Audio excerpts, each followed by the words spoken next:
ఇదంతా Indian army కోసం చేస్తున్నారు కదా, ఇండియన్ ఆర్మీ గురించి చెప్పాలనుకుంటే ఏం చెప్తారు? ముందుగా వివిధ దళాలందరికీ కూడా ధన్యవాదాలు చెప్తున్నాం. యావత్ భారతదేశం యొక్క 140 కోట్ల జనాభా తరఫు నుండి మనమందరం కూడా సాయుధ బలగాలకు ధన్యవాదాలు తెలుపుతున్నాం.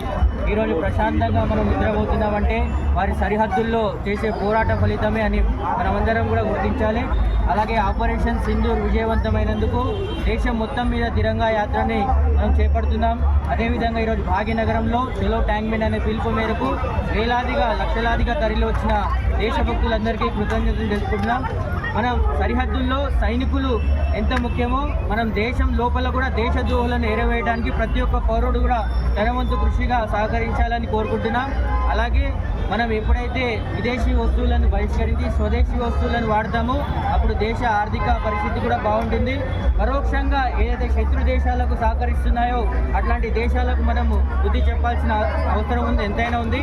అందుకనే మనం మరొక్కసారి జవాన్లకు సెల్యూట్ కొడుతూ భాగ్యనగరం నుండి మనమందరం కూడా 140 కోట్ల మంది జనాభా దేశం మొత్తం సైనికుల వెంట ఉందని సందేశాన్ని ఇవ్వాల్సిన అవసరం ఎంతైనా ఉంది. ఆపరేషన్ సింధూర్ అనేది ప్రపంచం మొత్తానికి మన ఆయుధాలు బలమేంటో మన సైనికుల బలమేంటో ఒకసారి రుచి చూపిందని ఆశిస్తున్నాం. అందరూ కూడా దేశభక్తి ఇప్పుడైతే ఎలాగైతే త్రివర్ణ పతాకాన్ని బట్టి ఐక్యంగా నడుస్తున్నారో దేశం కోసం సమయం వచ్చినప్పుడు అందరూ కూడా ఏకతాటితో ఉండాలని కోరుకుంటున్నాం.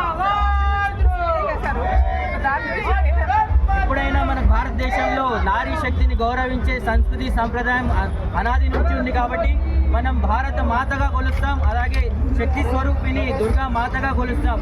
అలాంటి ప్రపంచంలో ఏ దేశమైనా స్త్రీకి గౌరవం ఇస్తుందంటే మొట్టమొదటి స్థానంలో మన భారతదేశం ఉంటుంది కాబట్టి నిజంగా మేము గర్విస్తున్నాం. ఒక మహిళలు ముందుండి మన దేశాన్ని గెలిపించడానికి ప్రయత్నంలో ముందు వరుసలో ఉన్నందుకు మేము గర్విస్తున్నాం.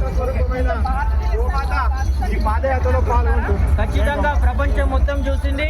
పాకిస్తాన్ ఎలాగైతే కాళ్ళ బేరానికి వచ్చిందో కేవలం 3 రోజుల్లోనే పాకిస్తాన్ కాళ్ళ బేరానికి వచ్చి మనతో సంధి చేసుకునే ప్రయత్నం చేస్తుంది.